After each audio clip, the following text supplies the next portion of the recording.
সংসদে দেখতে চাই। কথা বলেন ঠিক কিনা? আপনারা চান তো সবাই ইনশাআল্লাহ? কারা কারা দেখতে চান তুই হাত একটু উঁচু করে দেখা।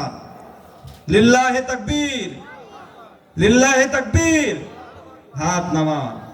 যদি আমরা এই তানোরের কৃতি সন্তান, যার কথা বলে আমি শেষ করতে পারবো না, মাথা থেকে পা পর্যন্ত তার সুন্নাতে ভরা, যিনি যখন স্টেজে কথা বলেন আসেন, অনেক বড় বড় ওলামায়ে কেরামরাও তাকে কথা বলার জন্য সুযোগ করে দেন।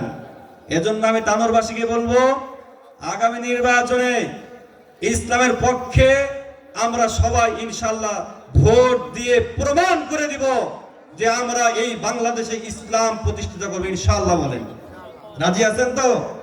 রাজি আছেন তো আপনারা? সম্মানিত উপস্থিতি, এই কোরআনের জন্য যারা রক্ত দিয়েছেন, যারা জীবন দিয়েছেন, তাদেরকে মৃত্যু বলো না। তাদেরকে কি বলো না? মৃত্যু বলো না।